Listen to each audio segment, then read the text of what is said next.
하나님 말씀 열왕기하 17장 19절부터입니다. 23절까지. 열왕기하 17장 19절부터 23절까지.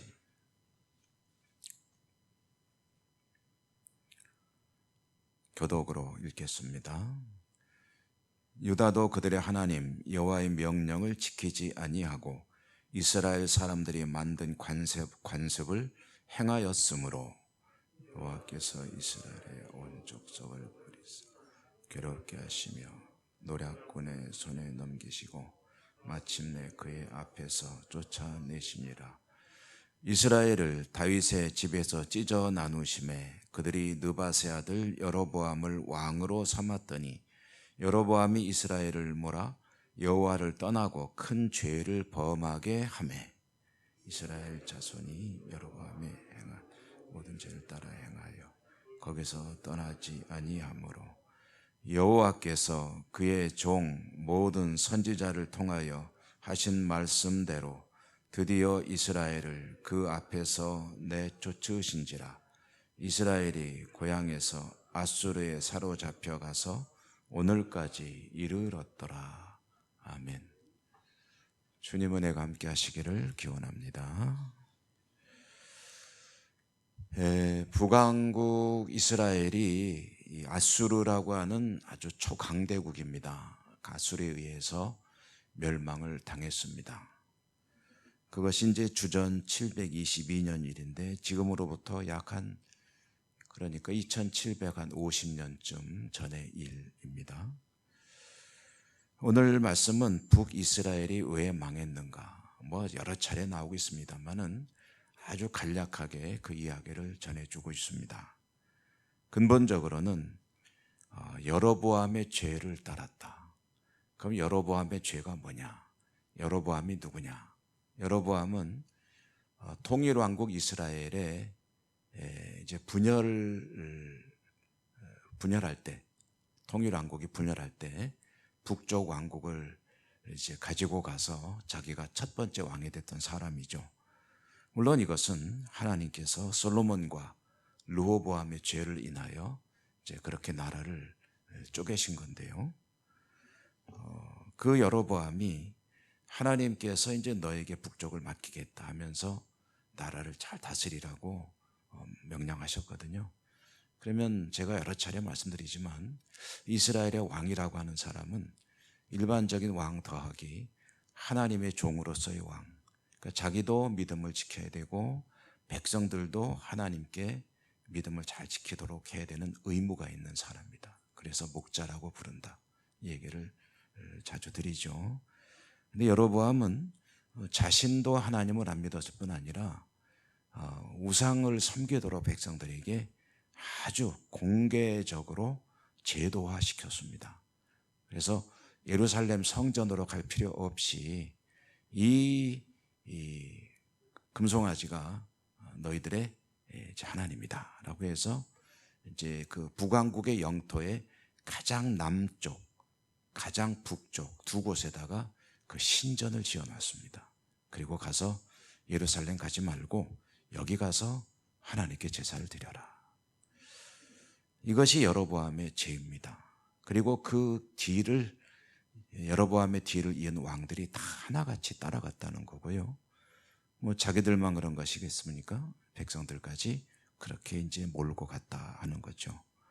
그러니 여로보암은 죄의 원조가 된 것이고, 그럼 하나님은 그들이 그렇게 엉망으로 살아갈 때 그대로 두셨느냐? 그렇지 않습니다.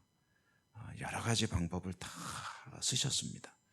가장 대표적인 것은 선지자를 보내는 거죠. 선지자를 보냈는데 엘리야, 엘리사 같은 사람이 대표적인 인물이고요. 선지자를 보내서 그렇게 살면은 안 된다고 계속 깨우쳐 주셨죠. 말씀을 통해서 계속 깨우쳐 주시는 겁니다. 때로는 때리십니다. 매질도 하십니다. 옆에 있는 나라를 들어다가 이제 아주 혼을 내주는 거죠. 그런데 아플 때는 아야 하면서 잘못했습니다 하는 듯 하다가 그 아픈 것만 싹 지나가면은 다시 또 이제 하나님 앞에 엉터리로 살아가는 북왕국 이스라엘. 그것 때문에 이제 나라가 망한다 하는 이야기를 오늘 말씀에 전해주는 겁니다. 여로보암과 북왕국은 끝까지 우상을 섬겼고 결국은 아수르에 의해서 망하고, 그리고 어느 정도로 비참하게 됐느냐 하면은 아수르에 의해서 사람들 이민 정책을 했습니다. 그러니까 다른 지역에 있는 사람들을 데려다가 사마리아에 살게 하고, 사마리아 사람들은 데려다가 다른 지역에 가서 살게 하고, 거기서 또 자기들끼리 살게 하는 것이 아니라 결혼을 시켜서 이 민족과 말하자면 피를 섞여버렸습니다. 그렇게 하는 이유는 명확합니다. 민족 정신이라는 것을 말살시켜가지고 아수르에게 저항하지 말라는 겁니다. 일본이 우리나라를 지배할 때 그때 창씨 계명, 이게 민족 혼이라고 흔히 부르는 민족 정신을 아예 없이 해가지고 민족 성을 그냥 말살시키는 거죠. 한민족이라는 그 생각 자체를 못하게 하는 거죠. 그런데 일본은 그것은 실패했지만 아수르는 성공했습니다. 그래서 북왕국 이스라엘에 속한 그 부족들은 전부 다 사실은 사라져 버렸습니다. 그 뒤에 사마리아인이라고 하는 새로운 종족이 생겨난 겁니다. 그렇기 때문에 유다 백성, 남왕국 유다 사람들은 혈통은 지켰거든요. 그래서 유다가 왜 그렇게 사마리아 사람들과 원수처럼 지내느냐 하면은 이게 우리 형제인 것 같은데 아닌, 말하자면은 이제 혼혈 민족이다. 그래서 멸시하고 상대도 안 하는 거죠. 자, 그리고 이제 오늘 말씀에 보면 남왕국 유다 이야기도 슬쩍 언급하고 있습니다. 남왕국 유다 19절의 말씀이 그렇게 시작이 되는데요. 그러면은 남왕국 유다는 같이 망하지 않았거든요. 그 뒤로도 한 130여 년 정도 왕조가 지속이 됐습니다. 그러면 남왕국은 괜찮아서 그랬느냐 하면 그건 아닙니다. 남왕국도 북왕국하고 크게 다르지는 않았는데 간혹 가물에 콩나듯 괜찮은 왕들이 하나씩 섞여 있었습니다. 히스기야, 요시야 이런 왕들은 대표적인 임금들이죠. 하나님을 정직하게 따르려고 애썼던 그런 임금들이 간혹 있었고, 히스기야, 요시야 수준은 안 되더라도 한 히스기야, 요시야의 한 70%, 한 80%까지 따라가는 왕들도 또 가끔 있었습니다. 하나님은 그런 이유로 또 한 가지 이유가 있습니다.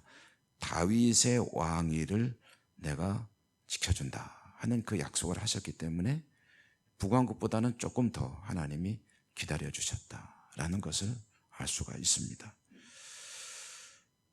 여기서 이제 그러면 남왕국도 뭐 썩 그렇게 신통치 못했는데 그것도 차별대우 아닙니까? 뭐 다윗만 너무 이뻐하시는 거 아닙니까? 라고 항변을 할 수 있을지 모르겠어요. 그렇지만 그거는 항변하실 일이 아닙니다. 왜냐하면 하나님은요, 여러분 그걸 잘 알아야 됩니다. 하나님은 그 무엇에도 제약을 받지 않는 분이라는 것. 하나님은 사람이 그건 도리 안 맞습니다, 그건 이래야 됩니다, 저래야 됩니다 하는 말에 구속되는 분이 아니라는 거예요. 왜냐하면 하나님은 전적으로 자유로운 분이거든요. 하나님이 이 모든 것을 지으신 분이고 모든 것의 주인이 되시고 모든 것을 운행하시는 분이고, 저와 여러분 우리 각자의 삶도 하나님이 이끌어 가시는데 왜 이러십니까? 할 수 있는 그 자격이 없어요. 사실은 그러기를 간구하고 그러기를 하나님께 기도하며 정말 청원을 드리는 거지, 이거는 이렇게 된 거 이거 잘못된 거 아닙니까? 이건 도리 안 맞지 않습니까? 이거는 사실 그럴 자격은 없다는 거지. 다만 하나님은 무엇의 구속을 받으시냐면 자신의 말씀의 구속을 받습니다. 왜냐하면 하나님이 말씀하셨으니까 그걸 지키셔야 되잖아요. 보증하셔야 되잖아요. 그렇기 때문에 우리는 무엇에 의지해서 하나님께 우리의 간구를 올려드리냐면 하나님이 주신 약속, 그 약속을 붙들고 기도하는 겁니다. 너희가 무엇이든지 믿고 구하는 것은 그대로 되리라. 내가 너희를 사랑한다. 내가 너희를 지켜줄 것이다. 내가 너희를 구원할 것이다. 병이 낫느냐? 내가 모든 병을 치료하는 치료자이니라. 그러니 나에게 병 낫기를 위하여 기도하라. 이런 모든 그런 하나님의 약속들이 있기에 하나님께 나아가서 하나님께 간구하는 것입니다. 남반국 유다는 왜 조금 더 갔느냐?